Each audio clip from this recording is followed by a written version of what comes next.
मैं सोने जा रहा हूँ। कल सुबह अगर तुम्हें श्रीनगर के आसमान में भारतीय सैनिक विमानों की आवाज़ सुनाई दे तो मुझे नींद में ही गोली मार देना। यह बात आज से ठीक 74 साल पहले 26 अक्टूबर 1947 की रात जम्मू कश्मीर के महाराजा हरि सिंह ने अपने अंगरक्षक कप्तान दीवान सिंह से कही थी। हरि सिंह ने इस बयान के कुछ देर पहले ही कश्मीर के भारत में विलय का फैसला लिया था। साथ ही इंस्ट्रूमेंट ऑफ एक्सेशन पर हस्ताक्षर दिए थे। इस हस्ताक्षर के साथ ही कश्मीर अब भारत का हिस्सा बन चुका था। अब एक सवाल जो आज भी जिंदा है कि 27 अक्टूबर 1947 को जब भारत ने कश्मीर के साथ हुए इंस्ट्रूमेंट ऑफ एक्सेशन को स्वीकार कर लिया था तो क्यों कश्मीर आज भी एक विवाद बना हुआ है। इसके साथ एक सवाल और भी है कि ऐसी क्या परिस्थितियां थी जिनके चलते महाराजा हरि सिंह कश्मीर की आज़ाद रहने की जिद छोड़कर इंस्ट्रूमेंट ऑफ एक्सेशन पर हस्ताक्षर करने को तैयार हो गए थे। तो चलिए इस सवाल को जानने के लिए कश्मीर के इतिहास और भूगोल की तरफ रुख करते हैं। जम्मू, कश्मीर, लद्दाख, गिलगिट और बाल्टिस्तान, इन 5 भागों में विभाजित था जम्मू कश्मीर। इन सभी इलाकों को एक सूत्र में बांधकर एक राज्य बनाने का श्रेय डोगा राजपूतों को जाता है। 1830 में लद्दाख पर जीत हासिल करने के बाद सदी के अंत तक वह गिलगिट तक कब्जा कर चुके थे। अफगानिस्तान, चीन और तिब्बत को छूता हुआ कश्मीर एक ऐसा विशाल राज्य बन गया। फिर 1925 के दौर में जब हरि सिंह राजा हुआ करते थे, कश्मीर में शेख अब्दुल्ला के नेतृत्व में राजशाही के खिलाफ आवाजें उठने लगी थी। साल 1932 में उन्होंने ऑल जम्मू कश्मीर मुस्लिम कॉन्फ्रेंस का गठन किया, जिसमें मुख्य मांग थी लोकतंत्र लाना।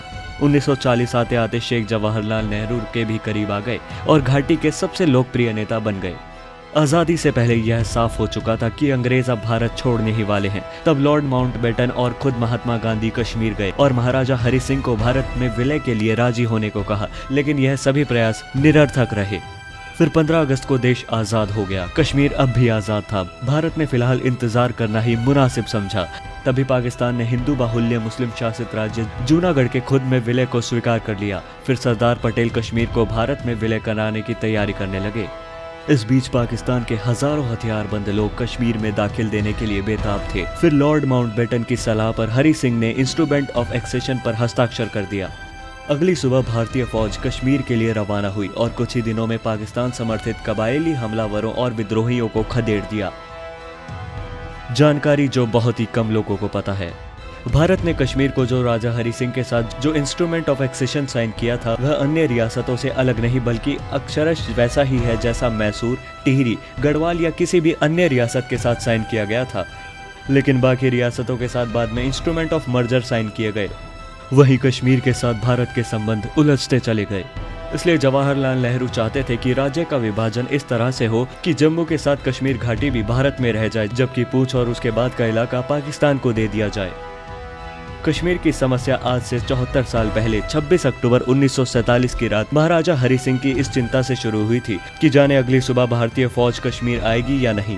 अब 74 साल बाद यह समस्या स्थानीय लोगों की इस चिंता में बदल चुकी है कि जाने भारतीय फौज कभी कश्मीर से जाएगी या नहीं। अगर आपको हमारे ये वीडियो पसंद आया तो इसे लाइक कीजिए। ऐसी ही इंटरेस्टिंग वीडियोस को देखने के लिए हमारे channel the vocal news Hindi को सब्सक्राइब करें।